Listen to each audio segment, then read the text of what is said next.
I'd like to introduce you to a really exciting interview that I recorded in the heart of London in Piccadilly last week at St James's Church in the midst of the most wonderful slow fashion and intimate music gala in this world famous historic church, which was built and designed by Sir Christopher Wren. The star of the evening was Emeli Sande, multi-award winning singer-songwriter and Scot, who enthralled us by singing at the piano with many of us clustered around her while she performed three of her hit songs, including Next to Me. It was amazing, and I spoke to her just before her performance, and we talked about all kinds of things. We talked about Emeli struggling when she was younger with her roots, I guess you could say, because Emeli has a Zambian father, an English mother. She was born in Sunderland, but moved at the age of 4 to Scotland, and her family settled in Aberdeen. And so there was a point where she didn't really know where she fitted in, where she belonged. But during the interview, she talks about how she now feels much more comfortable in her own skin.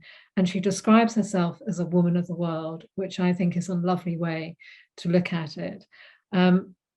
We talk about slow fashion as opposed to fast fashion. And Emeli performs in a really beautiful couture coat and cape, which carries Professor Ed Hawkins' climate stripes. And Emeli looks really striking in this beautiful handmade cape by Atelier Tamam, who are the hosts of the evening. So she talks very eloquently about the need to educate people about how fashion is created, and that if more people understood the process behind fashion, then perhaps more of us would start to embrace the idea of really treasuring our clothes, which is what we talk about, holding on to them, and instead of discarding clothes which take so many resources to actually make. So that was a really interesting conversation ahead of COP26. And we also talked about Emeli's love of the music of Maria Callas. She's been listening to her music a lot, and Emeli has a mezzo-soprano voice, which would lend itself perfectly to opera. So can we say that in the near future, Emeli may well release some songs which are inspired by opera? I think it's a question of watch this space, anything is possible. Do you want to influence your audience, the people who love your music, to make better fashion choices? Yeah, absolutely. I mean, like you were saying, I think we've become increasingly involved in a very visual world, especially with social media becoming so prominent within the music industry. How you're seen as so important and being seen in the same film more than once. It's just all of these silly rules and notions. That's a ridiculous idea. Apparently a lot of young girls think that if they've worn an outfit more than twice, that they should discard it, which is disastrous for the planet. And we need to change that perception of clothes. Oh yeah, absolutely. And I think it does just come from a place of unknowing.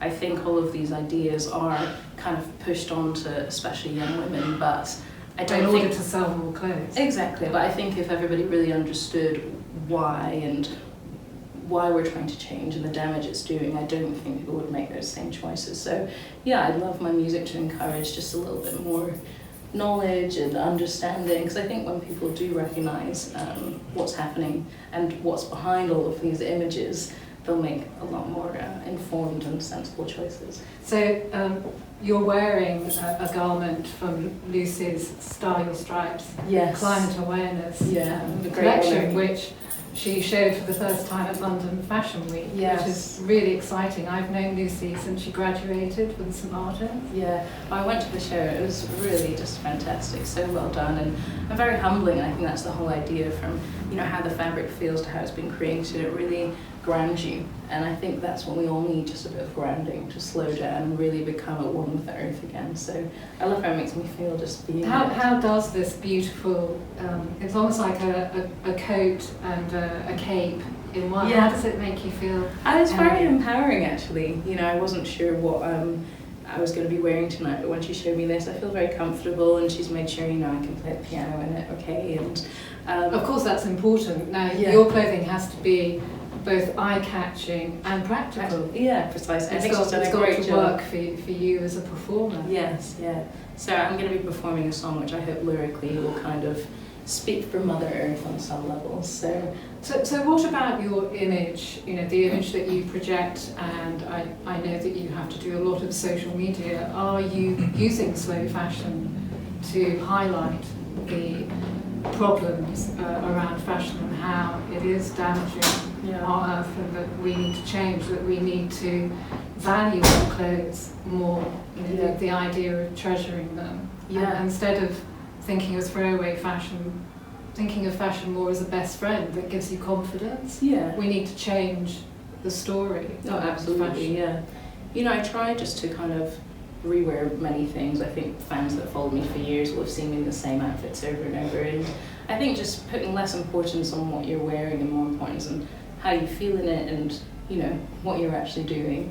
And thankful to Lucy, going to her fashion show where she showcased the new designs, and now tonight I'll be promoting this as much as I can to kind of spread the word.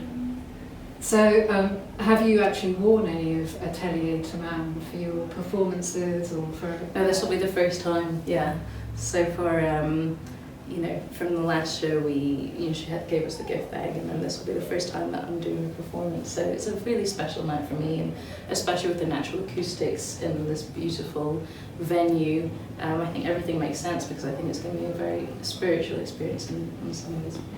And what about living in London and being in the heart of London tonight to perform? How does that make you feel in the run up to Christmas in this historic church, which was built by Sir Christopher Wren? Yeah, great. Has stood here for more than 300 years. A great honour. There's in some ways you can feel the pressure, especially the piano I'm playing tonight is just such an incredible instrument as well. So I definitely want to honour the surroundings, the event, and the instrument, and the whole. It's a monumentous occasion. So I feel excited more than anything. And can I ask, are you going to sing a gospel song tonight? Not planned, but perhaps I could put Next to Me in, and let it reverberate in the church walls. Yeah. And what are your plans for the rest of the year? You were born in Sunderland, but grew up in Aberdeenshire. Yes. Do you feel Scottish, or do you feel a mixture of your ethnicity? Partly English, partly Scottish, and partly Zambian. How does your culture affect you? Yeah, I feel a mix of everything. I think for such a long time I tried to search for my identity and try and make one part of me, all of me. And then as I grew older, I realised there isn't really the need to do that. And I started to embrace being kind of a mosaic in some ways, and feeling grateful that I did have my English mother, my Zambian father, born in Sunderland, raised in Scotland. As much as I always wanted to belong to somewhere and to a certain culture, once I started embracing just being a human of the world, it made relating to others so much easier. I loved your interview with Jules recently, where you talked about discovering the music of Maria Callas. Yes, yeah. So she's a great favourite of mine. The problem is, she was phenomenally gifted, but people are forgetting her talent. Yes. Because she died, so long ago. Yeah, so a lot of people are growing up who don't know about her. True. Do you think that you might be influenced by Maria?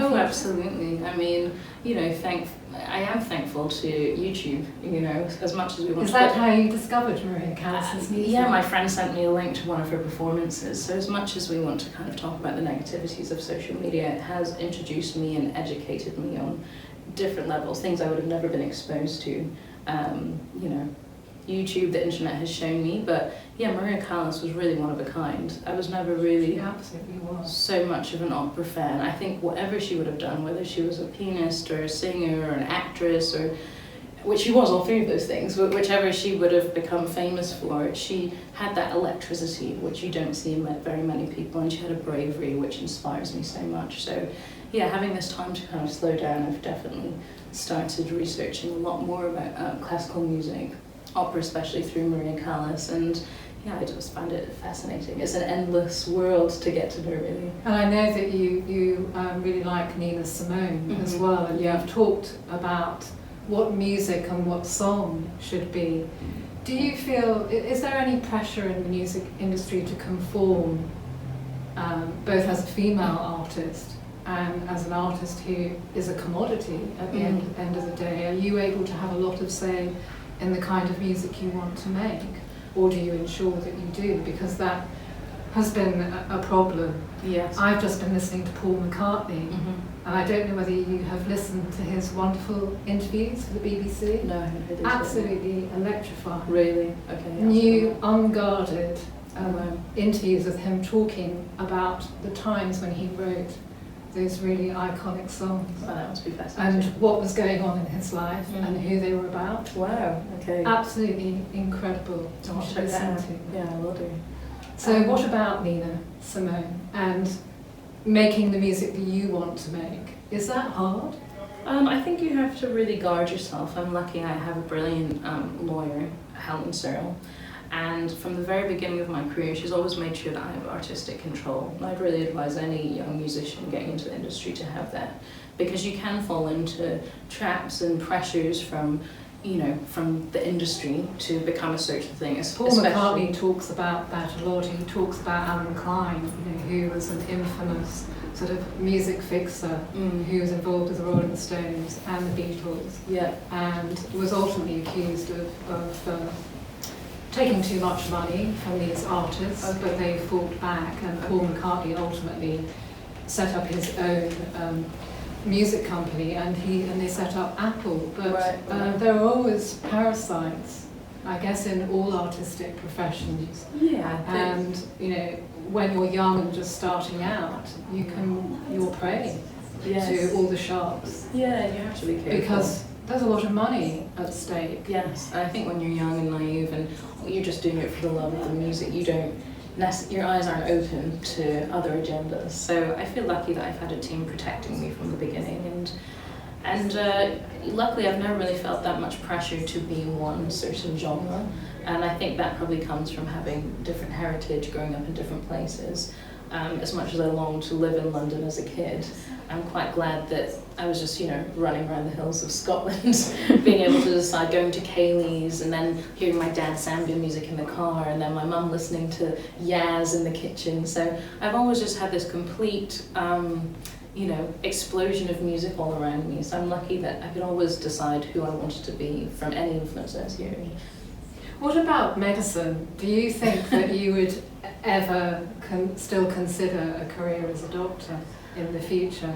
Who would? Having gained your part of your medical degree, you have a degree in neuroscience. Yes, yeah. Do you miss that? Yeah, I mean, I definitely miss the focus and concentration it takes to, you know, study at such an intense level. So sometimes I do wonder if I would go back to school, and I have been considering it a lot recently, what would I do? And perhaps it would be medicine, maybe just studying music on a deeper level. But I do miss that kind of brain firing at full power. The brain stimulation exactly. of exploring different topics. And yes, and the discipline it comes with. So I would love to, especially speaking to a lot of my friends who are doctors now, during this, you know, this whole pandemic, it has made me wonder, well, how else can I be of service, or how else can I give myself?